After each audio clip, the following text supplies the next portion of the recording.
Lake Effect brings you conversations about what's happening in Milwaukee and the people, places, and organizations that shape the community. This is Lake Effect Spotlight from WUWM, Milwaukee's NPR. For almost 90 years, people have counted on American Science and Surplus for their DIY projects and school assignments. Now, the eclectic and quirky store is turning to its customers to stay in business. American Science and Surplus owner Pat Meyer says the business, which has locations in Milwaukee and Illinois, is facing rising costs and needs to reduce inventory ahead of a move to a smaller warehouse. Meyer created a GoFundMe in May, and so far it's raised nearly $200,000. He tells WUWM's Eddie Morales how customers are showing support in a challenging economy. First, he takes us back to his first day on the job in 1984. It was a pretty simple job, but being my first job, I was pretty nervous. It was expensive stuff. The telescopes were our most expensive thing and still are. And while I was wiping the glass shelves down, the glass shelves are resting on some little pegs. And as I was wiping the glass shelves down, the shelves shifted and 3 of the scopes came crashing down. I was lucky enough to catch one in my hand, one in my foot, and kind of one on the side of my body. And then when I looked up, my 2 bosses were staring right at me, and at that point in time, I really thought I was going to lose my job right on the spot in the first day I started. But I think I saved myself by saving the scopes and not losing them. And that was my first day of work. They seemed to like me enough to keep me, and that's kind of how the whole thing started. How did that grow into the position you're in now? What did you see in it that really sparked that for you? Well, initially, it was twofold. It was I was looking for a job in high school. It was a work program, so I got to get out of school early, and I got to work at probably the coolest place in the city. So that all just made an easy decision for me to initially start. What happened was I just kind of grew into the position. I just, by gaining more and more hours, the novelty of the items, the eclectic mix, and the customers, and just the greatest people around. It's hard to explain. Even back then, because of the type of product we carry, it was very DIY. A lot of folks like to help each other and talk to each other and talk to us and ask for help. And every time the next position became available, I seemed to just move up into that position. It started off as a clerk, then I was assistant store manager, then I was store manager. Then I got moved to the office as assistant buyer. Then I became the head buyer. And then I became vice president. And then the ownership opened up. I bought it and became owner of the company. So it's been a labor of love for the longest time. And a lot of it goes back to the people, both who work here and our customers. Our customer base is fantastic. They've got a real passion for American science, and we have a passion for them too. What is it that is unique about this space, about the stores, and the people that come here? There's a couple of things that make us very unique. It's not just the product mix. The product mix, because of the types of items we carry, the surplus side of things, the material side of things, the crafty side of things, the DIY side of things, it makes it more of a community. A lot of the DIYers know that they're part of a big community, and we have a lot of different areas where we're part, we've got the geeky side of American science, we have the DIY side of American science, there's crafty stuff, there's the teacher aspect, science fairs, things like that. And all those areas require people to help other people, to ask us for help. We ask them for help and knowledge, and it becomes part of a bigger community. We have a lot of people who bring back their projects, the things they've made, to show us. We've got a ton of letters that we get from customers, both thanking us and us thanking them for the projects that they've made. And a lot of the stuff that's been going on recently, we've got a lot of feedback about how American science has changed their life and pointed them towards things like engineering and and teaching and things like that. We're more than just a store. We feel like we're part of the community. We've got a lot of regulars, and our folks know them by name, and they know us by name.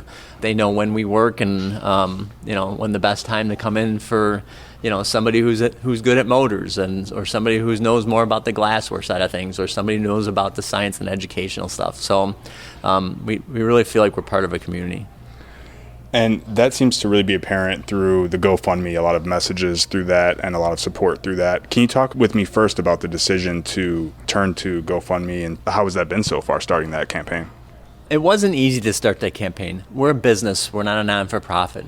So for us to start something like that, we were really at the point of financing we were having a hard time getting financing. Things have tightened up out in the business world. On top of it, since COVID came around, we've been struggling pretty bad. And we've had to get and move out of our warehouse, which is too big for us, and we need to really downsize American Science and Surplus. So the GoFundMe really a difficult decision because asking folks for help outside of them physically helping monetarily is a tough choice. It's a tough ask. But once we decided to do it, we felt that was a better option than to close up shop. So we decided to go to the GoFundMe route, and when we asked folks to help out, everybody can see they really came through for us, and it's helped us out immensely. What are some of the main aspects of what that money is going to go towards? In addition to that, what are the challenges regarding the current economic climate, if that is relevant at all as well? Yeah, as far as the current climate that's out there is, from a retail standpoint, it's gotten harder and harder because during COVID, first of all, people got used to really just placing orders online and having stuff shipped directly to them and never having to leave the house kind of thing. So it's been a slow climb back from COVID because people inherently just became used to ordering online and getting stuff online, and it's faster and things like that. So they kind of forgot about the small businesses and the actual feel of touching the items and seeing the different types of merchandise and things like that. So we've lost some customer totals, some customer flow from that. It's taken a long time to come back. Now, the GoFundMe, the one side of the GoFundMe page that we weren't expecting as much as it happened was it reminded people that we were here.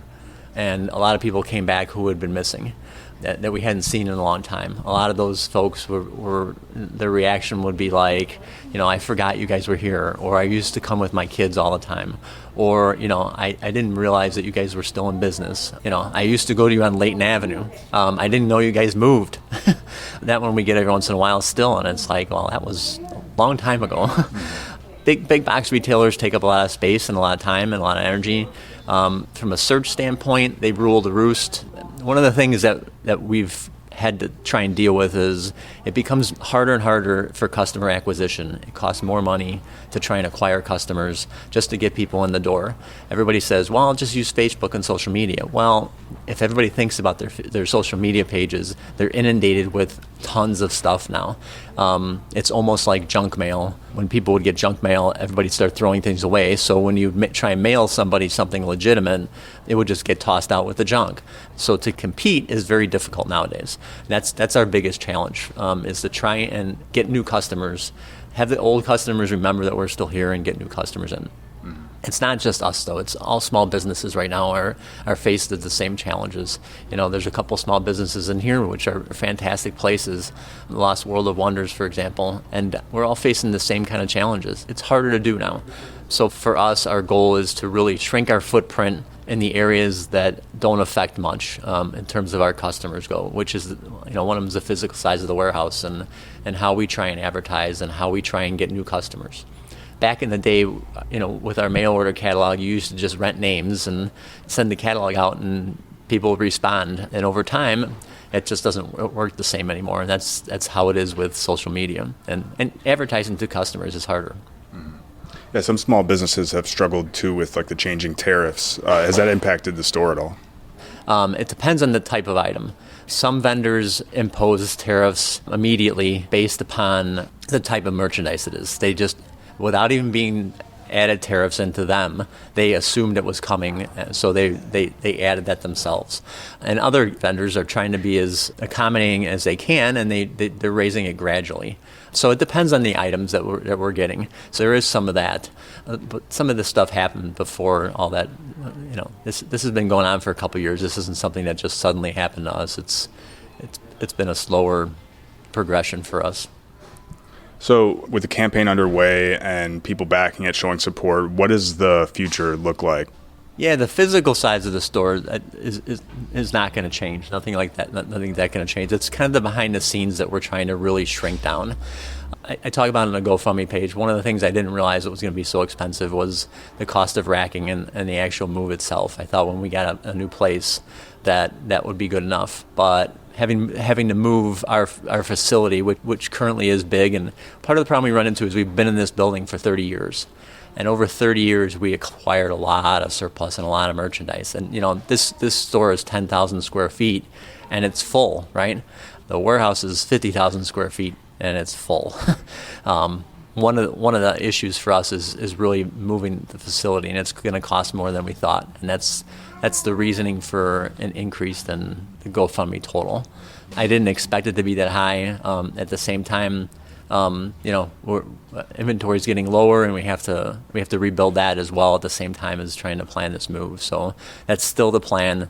We have a place that we're looking at now. We've got a lease that's been sent to us, and that's like step one is to agree upon that, and then to try and figure out the actual move itself, which again has been is very expensive, and that's where we're looking.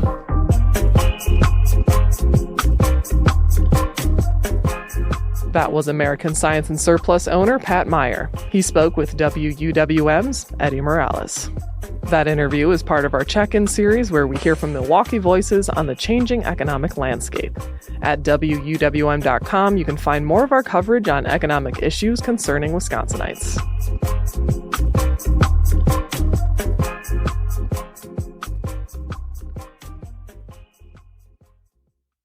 You can find more interviews like this one by visiting WUWM.com/Lake Effect. And while you're there, subscribe to the Lake Effect Spotlight podcast.